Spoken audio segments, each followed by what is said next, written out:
Hey everyone, welcome back to my channel. Happy New Year. It's officially January 1st of 2022, but we do have to go back in time just once more because I have to let you know my top 10 best movies of 2021.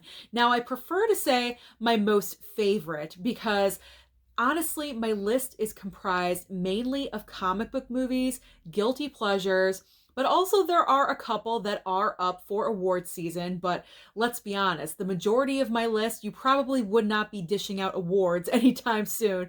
They are just my personal favorite. So going into this list, keep in mind, this is my personal favorite list. I know your list is going to be different from mine, so let's be nice in the comments down below and let me know what movies you most enjoyed in the past year of 2021. So let's get started.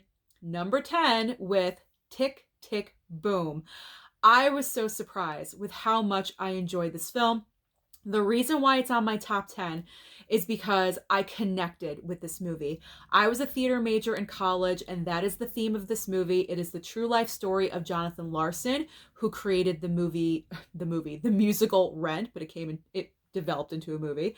But he developed the musical Rent eventually. This takes place before that, when he was struggling, living that bohemian lifestyle, working in a diner, writing and working every single day for years on a musical, trying to sell it and not getting there. But the moral of the story is don't give up. At least that's what I got from it. Don't give up. Keep chasing your dreams. Keep going after it, because if you do, you're going to eventually achieve it. And Jonathan Larson eventually did achieve his dream. Unfortunately, we lost him before he got to see it. And it's the whole entire story of his struggle. I really enjoyed this movie, surprisingly enough, because it is directed by Lin-Manuel Miranda, and I'm not the biggest fan of his, but because this movie did not revolve around his music, I loved it. So I love Tick, Tick, Boom. And then also, Andrew Garfield's performance is amazing. You can really tell he put his heart and his soul into this project to honor Jonathan. So Tick, Tick, Boom on Netflix. If you guys have not seen it, definitely watch it. It is amazing. So going into number 9, probably you guys are going to make judgments. I know it already, but I had to pick a Marvel property because I didn't want to have so many Marvel movies in the top 10. I picked 2 and that's it. So the project I chose for number 9 is Black Widow. Okay, so now, why did I choose Black Widow over Shang-Chi? Shang-Chi is not in my top 10. The reason why is because I connected more with Black Widow, but also because I've watched it over 10 times, because I really enjoy this film a lot. I know a lot of you out there have a lot of opinions about Black Widow. It's either you love it or you hate it. Some of you really enjoy it, and like me, and others, you do not like it whatsoever. And for you that don't enjoy it, I can see the aspect. It is more emotional. It's not the typical MCU film. It does have weak villains, but it does have the underlying emotional story for Natasha. This is her closeout, her final film. She's gone. They needed to wrap up her storyline. Hence why they had so many emotional scenes revolving around her family, and then the reunion of them in the middle that kind of slowed things down just a little bit, where we probably could have had more action scenes, but that just did not occur. The villain is weak, yes, but Marvel is unfortunately known for this. They only had a few really strong villains. We need another Thanos. We need another Loki. Going forward in Phase 4, I'm hoping that this is what they do, because we really just need a kick-ass strong villain. I have high hopes for Christian Bale's character in Thor: Love and Thunder. Cross your fingers on that one. But I just really enjoyed Black Widow because of just everything about it, really. There just really isn't one thing. It gave us a fantastic new character in Yelena. Yelena is fantastic. She is my favorite brand new MCU character this year that they've introduced. Florence Pugh is fantastic. The way she portrays that character. I love the action scenes, what we did have in Black Widow. I think they're memorable. I think they're really great. I don't really know the huge complaints. I think maybe because Black Widow was delayed again and again, kind of the same reason for Wonder Woman 84. You delayed it so much, and then finally when we got it, it was kind of underwhelming for some people, which, don't get me wrong, Wonder Woman 84 is not a great movie. I think Black Widow is way better than Wonder Woman 84. But it's kind of that syndrome. If you keep them waiting and waiting and waiting, then the excitement kind of diminishes. So maybe that was kind of the problem. But I highly enjoyed Black Widow. It's in my top 10 because this was our goodbye to ScarJo in the MCU, but it gave us Yelena. So that gives me hope for the future of our Black Widows. All right, going into number 8. I forgot. What do I have? Oh, yes. How can I forget about Miss Cruella de Vil? I told you, these are not the best movies, like award season, my own personal favorites. So coming in at number 8 is Cruella. Emma Stone. Girl, you just nailed Cruella. I absolutely loved her interpretation of this character, her backstory, where she came from. And I'm really loving how Disney is doing this. Now, we saw this with Joker, exploring the backstory of why he became to be what he did. And I'm hoping that Disney continues to do this. Not that Joker is a Disney property, I'm not saying that, but that's an example of a movie doing that. But I'm hoping that Disney explores this more with future villains. I want to know your backstory.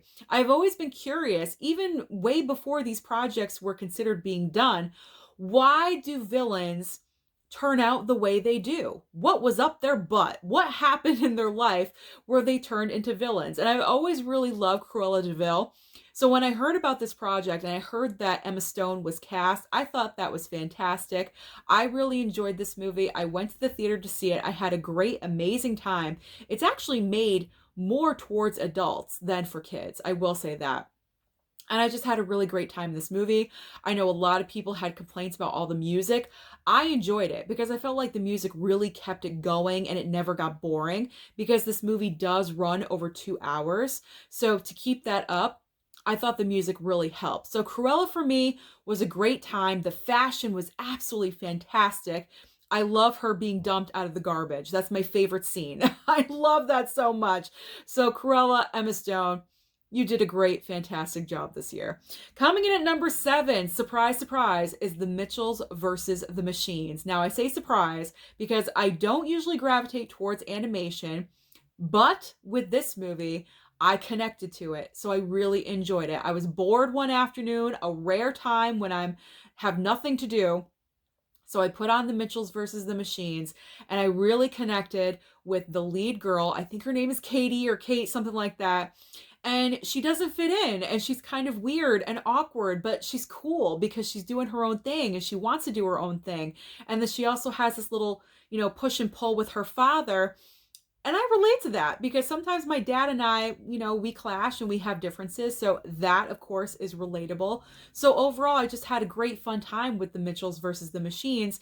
And it's nice to see an animated movie that's not Disney, that's not a Pixar or a Disney property. It's something different, animation that is succeeding. So that was refreshing and nice. So I really enjoyed The Mitchells versus the Machines.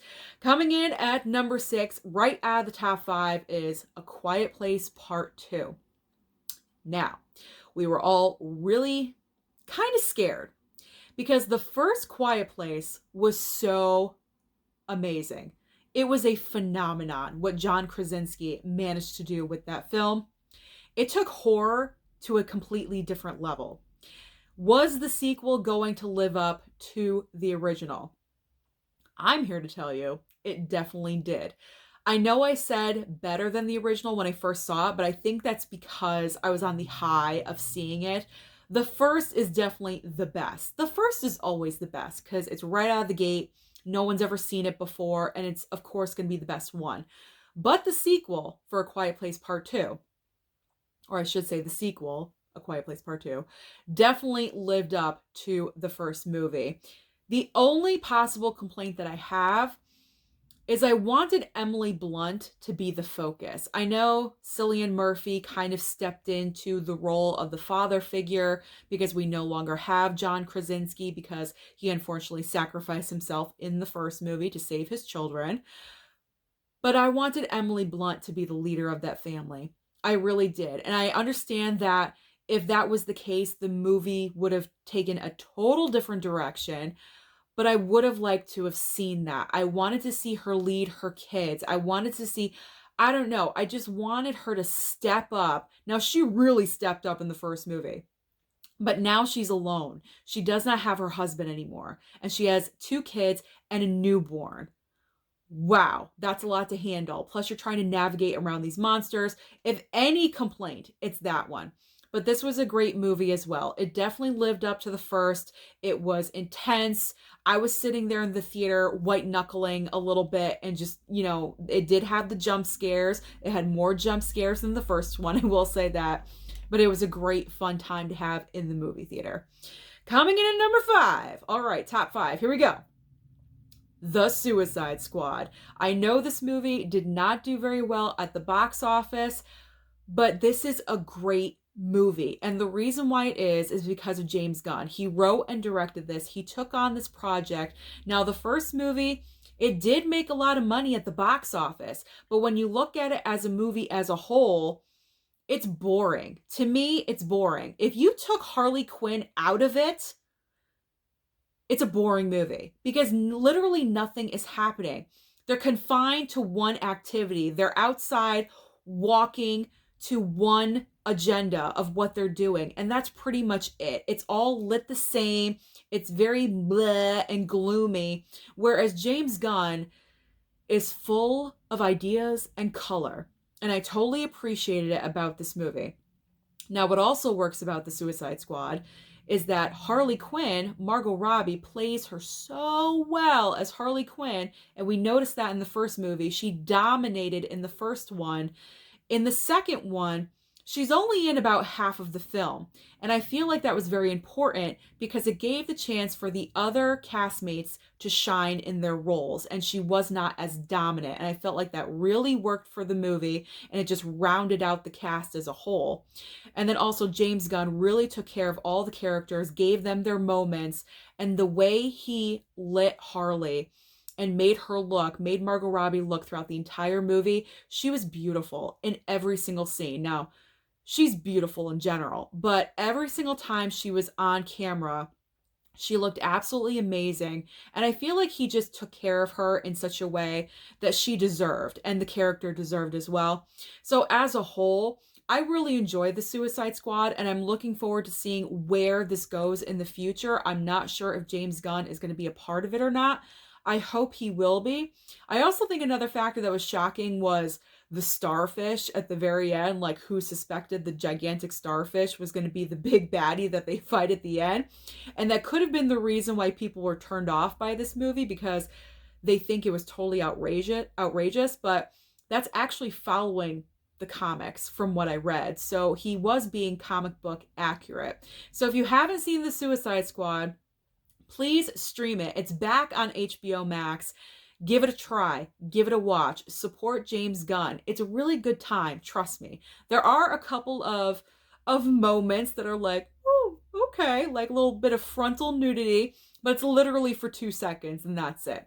All right, moving on to number 4, we have Ghostbusters Afterlife. Ghostbusters Afterlife is on my list because of nostalgia. We needed this film really, really bad because with the all-female Ghostbusters that they tried to pass off in this franchise, it just did not work. They focused solely on comedy. I feel like if they had kick-ass women as the new Ghostbuster team, it might have worked in their favor. But because they focused solely on the comedy aspect, it just did not work. It was awkward at times. So we needed a revamp. We needed an oomph for the Ghostbusters franchise. So with Ghostbusters Afterlife, they did the really smart thing. Who are we going to get to direct it? why not the original director's son, Jason Reitman? I think that's what his name is, Jason Reitman, yes, because Ivan Reitman was the original director of the Ghostbusters. So the son steps in and completely does exactly what we needed. Okay, so we focused more on kids, which is an original concept because we never went there before. We throw in Paul Rudd for a little bit of comedy, but not too much. But what really got me and forced this movie into my top 5 of the year is the nostalgia factor. The scene towards the end of the movie, I'm not going to say what it is in case you guys have not seen it yet, but the scene at the very end, towards the end, I gasped in the theater. I had no idea that that was coming. It was such a pleaser. If you are big on nostalgia with the original movies, it was so good. And everyone in my audience felt it. I was not the only one to have an audible reaction. I'll say that.